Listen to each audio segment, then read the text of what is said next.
Feche seus olhos, vamos orar. Pai Celestial, mais uma vez te agradecemos pela oportunidade de termos vida, saúde e por estarmos aqui na tua casa de adoração. Permaneça conosco em nome de Jesus. Amém. Podem sentar. Boa noite a todos. É uma alegria, um prazer muito grande estar aqui para compartilhar um pouquinho com vocês a mensagem desta noite. Confesso que tem um tempinho que eu já não, a Camille, desde pequenininha, me acompanhava nas minhas pregações, e fazia um tempinho assim que eu não aceitava o convite, digamos assim, né? E aí, quando a Regiane falou, eu falei assim, eu vou me organizar, vou orar, vou pedir para que Deus me auxilie e vou voltar, né? Porque é muito gostoso quando você tem a oportunidade de falar de Deus, do cuidado de Deus, do amor de Deus por nós. Gostaria de convidá-los a abrir a sua Bíblia, deixa aberta no livro de Josué, capítulo 5, que nós vamos ler alguns versículos um pouquinho mais para frente, contidos nesse livro.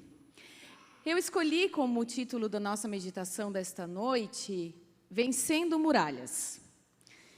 Porque eu acredito que todo mundo aqui, em algum momento da sua vida, já teve que enfrentar uma grande muralha. Porque eu acredito que os nossos dias, a cada dia, a gente enfrenta situações que às vezes nos deixam deprimidos, que às vezes fazem a gente pensar que não vai conseguir. Eu não sei se já aconteceu alguma situação na sua vida em que você pensou, eu não vou conseguir. Eu não vou conseguir vencer essa dificuldade, eu não estou vendo solução, o problema é grande demais, está se colocando à minha frente e eu não sei o que fazer. E aí, às vezes, você começa a se questionar, o que eu errei, o que deu errado, ou você pode, de repente, questionar a Deus, por que eu estou passando por esse sofrimento, por que isso está acontecendo comigo, e a gente não entende. E aquela situação fica tão grande na nossa vida. Eu já passei por algumas situações assim, e realmente a gente tem que se apegar a Deus em casos como esse. Porque somente Deus pode nos trazer a resposta, e somente Deus pode nos fazer ficar vitoriosos. Deixa eu ver se eu consigo. Eu vou contar para vocês, talvez você tenha já visto esse filme, O Milagre da Fé. Esse filme conta a história real desse jovem, o nome dele é John Smith. E quando ele tinha 14 anos de idade, ele estava brincando com os outros 2 amigos, próximo a um lago, que fica congelado no inverno. O nome do lago é St. Louis, e fica nos Estados Unidos. E eles estavam brincando, e por um descuido, ou por achar que, de repente, o gelo estava firme o suficiente, eu sei que esse adolescente acabou caindo dentro daquelas águas praticamente congeladas. E aí, claro, se dá todo um desespero para tentar se salvar, os amigos começaram a correr para buscar ajuda. Fato é que, até a ajuda chegar, ele ficou 15 minutos submerso naquela água. 15 minutos. Quando o socorro chegou, ele já estava há quase 40 minutos sem batimento. Eles ficaram 6 horas trabalhando em cima de John. Levaram para o hospital, reanimaram ele, mas a gente sabe que uma pessoa 15 minutos, submersa, existem vários problemas neurológicos que podem acontecer.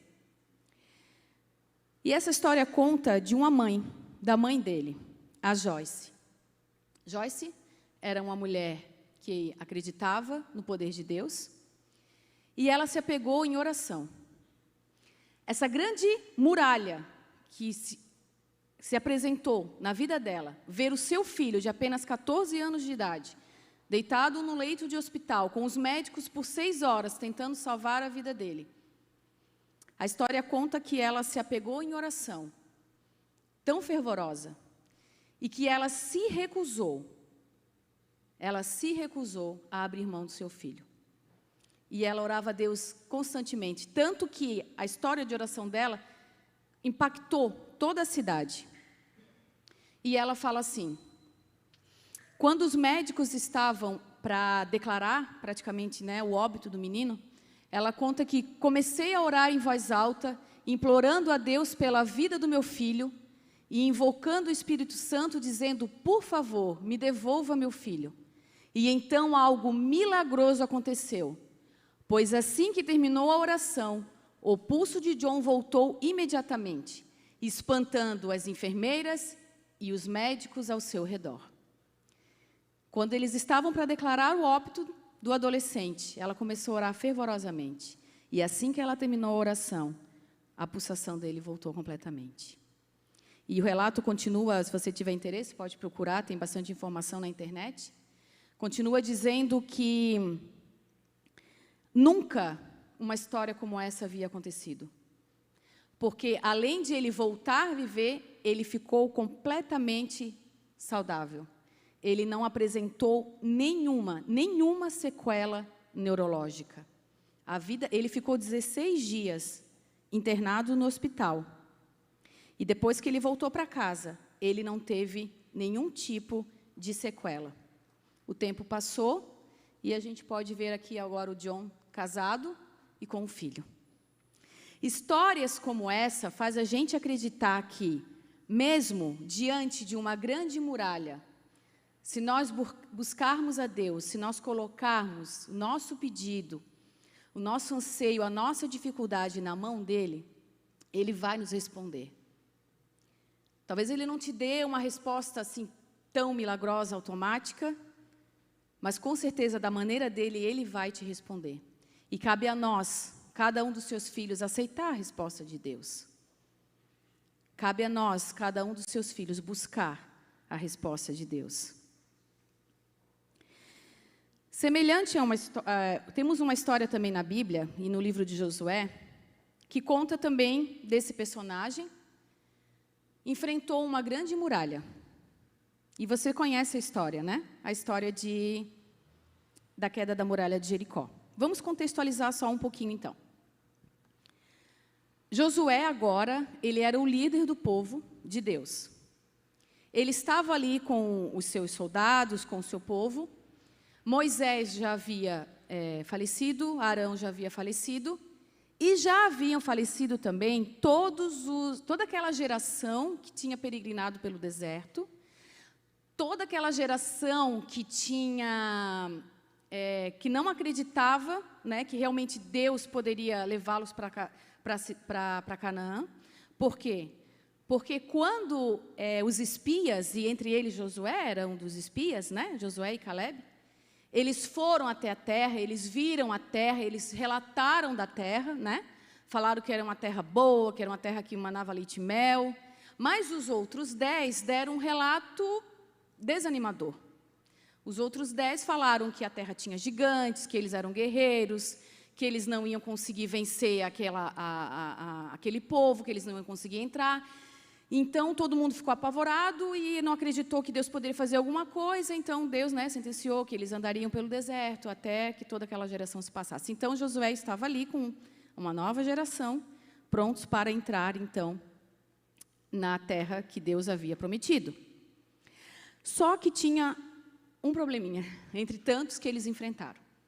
Jericó era a última cidade que eles precisavam conquistar. Mas Jericó não era qualquer cidade. Jericó era uma cidade grande, era uma cidade que tinha bastante recurso, era uma cidade que o povo era bastante idólatra, né? Os seus governantes, os seus reis, enfim. Eles tinham muitos deuses, cultuavam muitos deuses. Mas Jericó estava numa situação confortável, porque Jericó possuía uma grande muralha, que nenhuma outra cidade que Israel passou, que o povo passou, viu.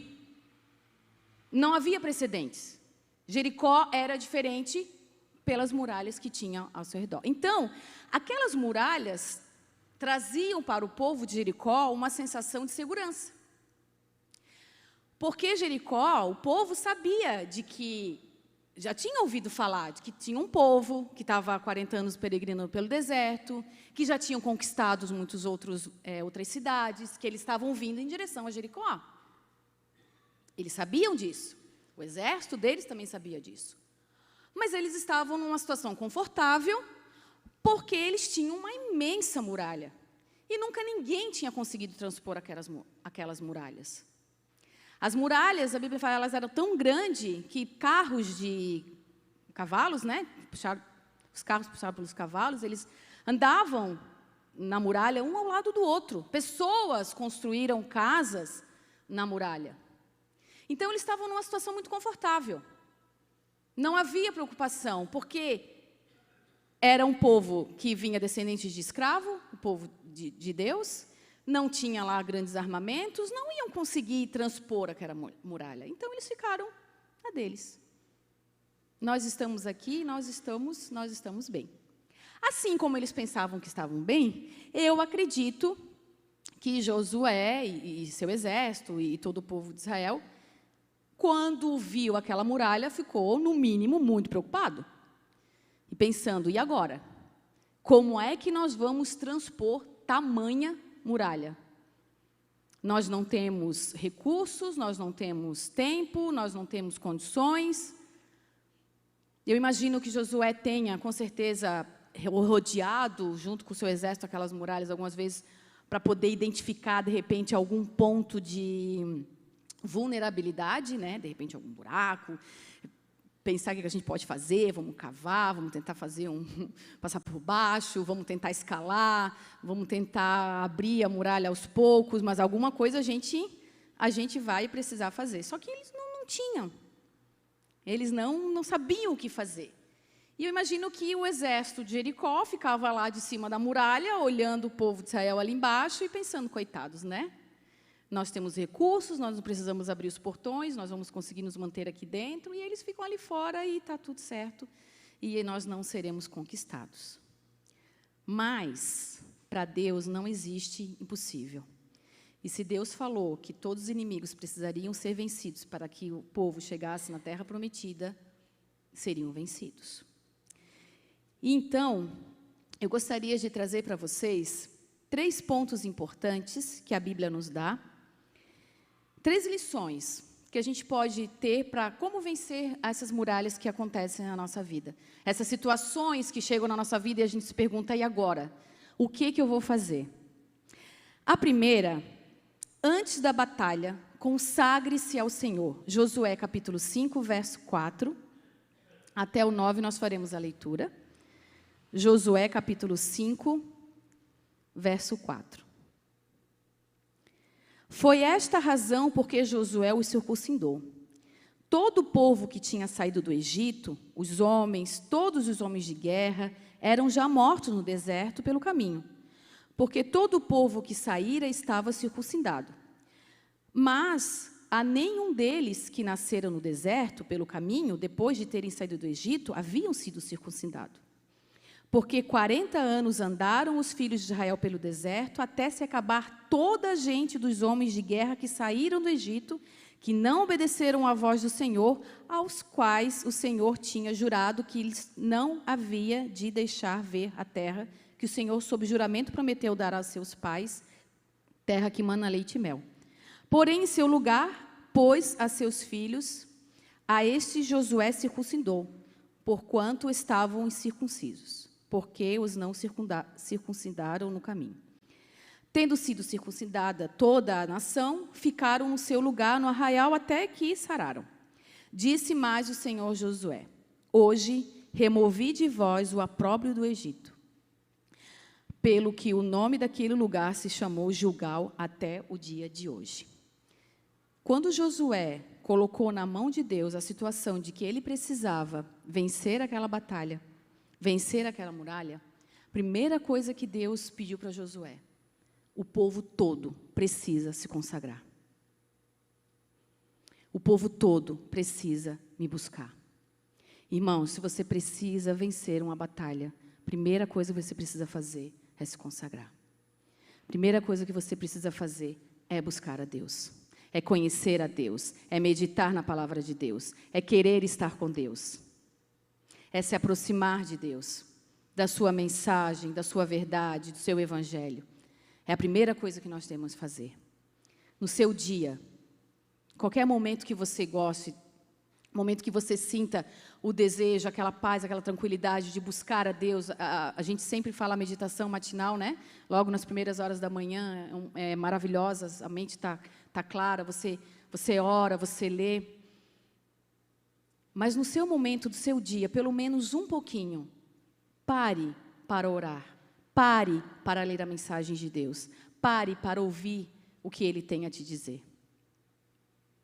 Primeira coisa, nós precisamos nos consagrar a Deus. Como ocorre na natureza, assim é na graça. Não pode haver vida sem crescimento. A planta precisa crescer ou morrer. Como seu crescimento é silencioso e imperceptível, mas constante, assim é o desenvolvimento da vida cristã. Nossa vida pode ser perfeita em cada fase do desenvolvimento. Contudo, haverá progresso contínuo se o propósito de Deus se cumprir em nós. A santificação é obra de uma vida. Buscar a Deus, comunhão com Deus, é obra de uma vida. É sempre. O alimento espiritual não é aquele que você consome num dia e faz uma reserva para 1, 2 meses. Não funciona assim. O alimento espiritual, ele é diário. Ele funciona para aquele dia. Josué precisou reunir todo o povo e falar para ele, nós precisamos nos colocar em dia com Deus. Esse povo que está aqui, essa nova geração, não foi circuncidado. Isso é uma aliança que existe com Deus, é preciso ser feito, então todo mundo vai ter que fazer. Antes de nós pensarmos em enfrentar aquela muralha, primeiro nós temos que colocar a nossa vida espiritual aqui em dia. Primeiro nós precisamos nos consagrar a Deus. Opa, apertei errado. Não. Ih. Deu. Agora vai. Consagre-se a Deus pela manhã. Faça disso sua primeira atividade. E ore. Toma-me, ó Senhor, para ser teu inteiramente. Disponho todos os meus planos a teus pés. Usa-me hoje para o teu serviço. Fica comigo e que tudo o que eu fizer seja operado por ti. Essa é uma questão diária. Cada manhã consagre-se a Deus para aquele dia. Caminho a Cristo, página 45. Nós temos tantos escritos, nós temos tantas mensagens que nos mostram a importância de estarmos sempre buscando a Deus. É tão riquíssima a literatura que nós temos em relação a isso. E às vezes a gente não para, né, para buscar o conhecimento. Então, primeiro, nós devemos nos consagrar a Deus. Segundo, Josué, capítulo 6, verso 2. Só virar uma paginazinha ali. 6, verso 2. Então disse o Senhor a Josué, olha, entreguei na tua mão Jericó, e o seu rei e os seus valentes. Segundo passo, antes da batalha, ouvi o que o Senhor tem a nos dizer. Deus falou para Josué, aquela cidade é tua. Todo aquele poderio de nada vai servir, você vai vencer. Nós precisamos ouvir a voz de Deus. Mas tem um detalhe bem interessante aqui que a gente precisa se atentar, numa questão importante, porque se você simplesmente falar que Josué e o povo de Deus encontrou uma grande batalha e Deus falou para Josué, não te preocupa que essa batalha aí está vencida, né? Não te preocupa que eu vou te entregar e tal. Parece aos nossos olhos, né, que ficou tudo muito fácil. Josué pediu, Deus deu e está tudo certo. Sabe, irmãos, essa é uma estratégia do inimigo. Colocar na cabeça de algumas pessoas que, quando você conhece a Deus, está tudo resolvido. Quando você conhece a Deus, não vai haver mais problemas, não vai haver mais sofrimento, não vai haver mais dificuldade, vai estar tudo certo na sua vida, você não vai se preocupar mais com nada, porque Deus vai estar tudo o que você quer na hora que você quer, vai fazer tudo o que você precisa, vai atender suas necessidades, está tudo certo, Deus vai fazer tudo por você. Não é bem assim. Não é bem assim. Sabe por quê, irmãos? Porque se uma pessoa acredita nisso, de que não haverá nenhum tipo de problema, a primeira dificuldade mínima que ela enfrentar, ela vai se voltar contra Deus. A primeira dificuldade mínima que aparecer na sua vida, ela vai questionar. E a própria Bíblia fala que no mundo tereis aflições, mas tem de bom ânimo, eu venci o mundo. Então, dificuldades haverão sim. Aquela muralha, ela era real. A dificuldade que você está enfrentando na sua vida, que eu não conheço, mas Deus sabe, você sabe, é real, ela existe, você precisa enfrentar. Acontece. Nós estamos suscetíveis a esse tipo de coisa porque nós vivemos num mundo de pecado. E isso não é uma coisa que a gente... que está no nosso controle. Né? Isso é o pecado, quando entrou no mundo, alterou ali o relacionamento direto que tinha com Deus. É claro que o plano da salvação, a redenção, né, maravilhosa, nos dá essa oportunidade de voltar a Cristo, mas aconteceu ali uma ruptura, sim. Jesus veio para consertar, né, para fazer essa ponte, para restaurar esse caminho. Mas os problemas existem, a gente precisa entender. Então, quando a gente fala que simplesmente Deus faz o que eu quero, a hora que eu quero, a gente está condicionando a Deus a nossa vontade. Isso não existe. A vontade maior é dele. Então, dificuldades a gente vai ter. E quando a gente tiver dificuldade, mais ainda a gente tem que buscar a Deus. Mais ainda a gente tem que se apegar a Ele. E não desistam. Por favor, não desistam. Não é fácil, tá, irmão? Não é fácil. Mas não desistam. Não desistam, porque Deus supre as nossas necessidades quando nós buscamos a Ele. Deus está sempre conosco. Deixa eu ver se eu botei aqui. A alma que comunga com Deus por meio das Escrituras, que ora pedindo iluminação e abre a porta do coração ao Salvador, não terá más cogitações, desígnios mundanos ou desejos ambiciosos de honra ou distinção em qualquer setor. Aquele que procura a verdade como tesouro escondido, encontrá-la-á no meio da comunicação de Deus com o homem, a sua palavra.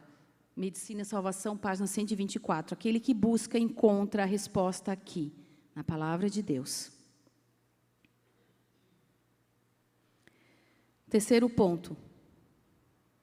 Josué, capítulo 6, verso 3 e 5.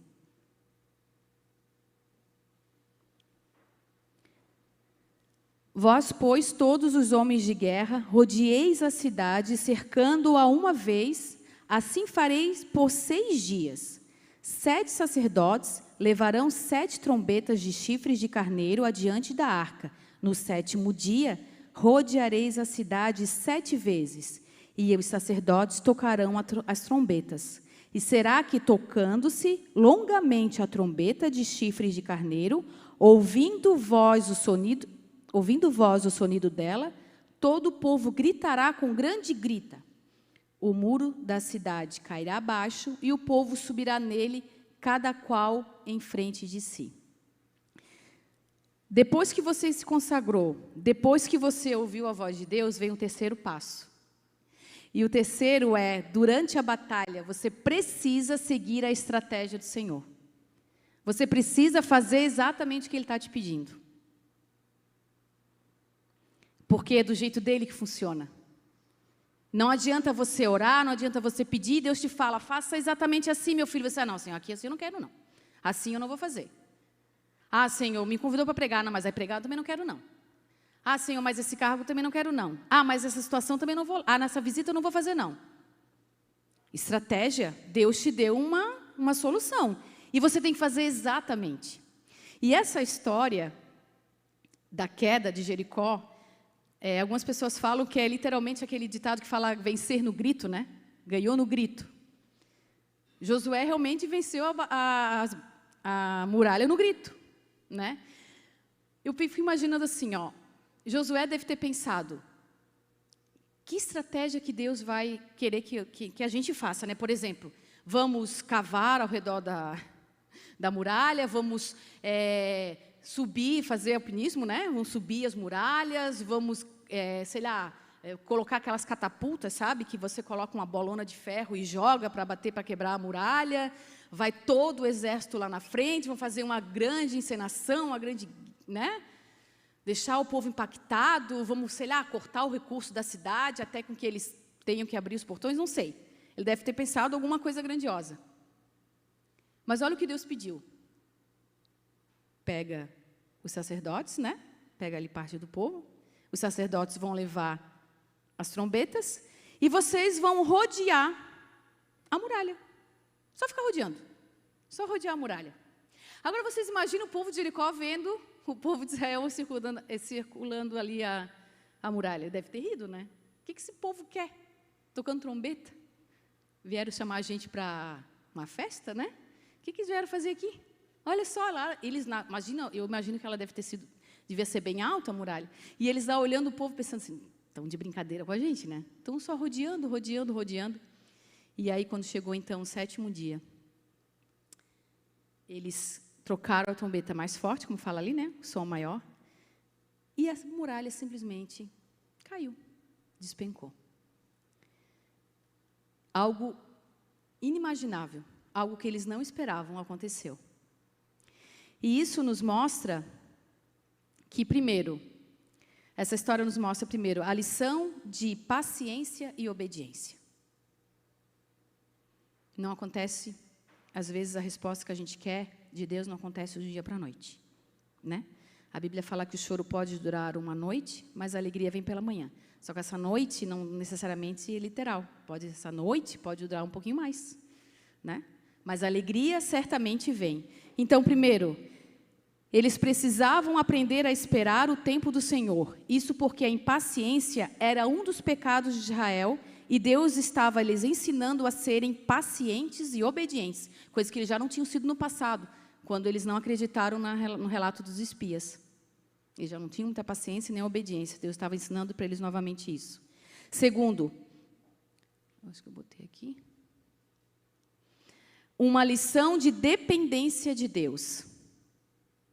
Quando pediu para que fosse levada a arca, quando eles pediam para levar o sacerdote, Deus queria mostrar a dependência de Deus, que o povo dependia de Deus para aquilo, por isso as autoridades estavam ali. E depois também uma lição de fé. Ao Deus pedir que levassem apenas as 7 trombetas de chifre de carneiro, Ele queria ensinar ao povo uma lição de fé. Queria mostrar a Israel que eles poderiam marchar, que os sacerdotes poderiam tocar as trombetas até todos caírem de exaustão. Mas se o Senhor não estivesse com eles, não haveria vitória.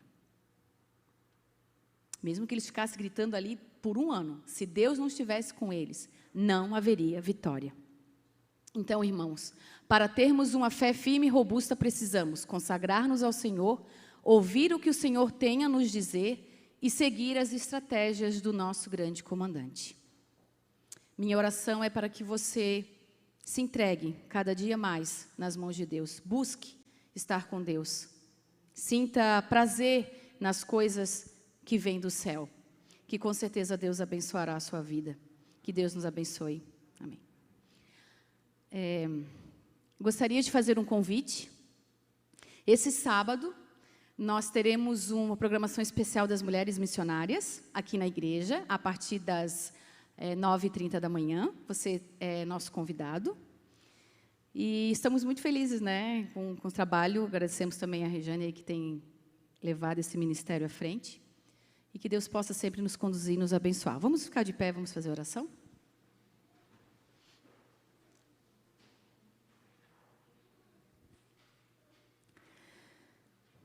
Santo amado Pai que estás nos céus, somos-te gratos, Senhor, porque o Senhor nos protege, porque o Senhor se preocupa conosco e porque o Senhor cuida de nós. Nossa vida aqui, ó Pai, enquanto estamos neste mundo, enfrentamos dificuldades, muitas muralhas se colocam à nossa frente. Mas nós temos certeza, Senhor, que a todas elas o Senhor derruba se nós te buscarmos, se nós estivermos em comunhão contigo. Então, por favor, Senhor, na próxima dificuldade que nós enfrentarmos na nossa vida, que nós possamos lembrar que o Senhor está conosco. Que nós possamos nos consagrar, que nós possamos te buscar, que nós possamos ouvir a tua voz e que nós possamos agir exatamente do jeito que o Senhor nos pede. Muito gratos somos também pela oportunidade que tivemos de estar aqui na tua casa de oração, no meio desta semana, para te louvar e te adorar. Nos conduza, Senhor, em segurança para os nossos lares. É o que nós te pedimos, em nome de Jesus. Amém.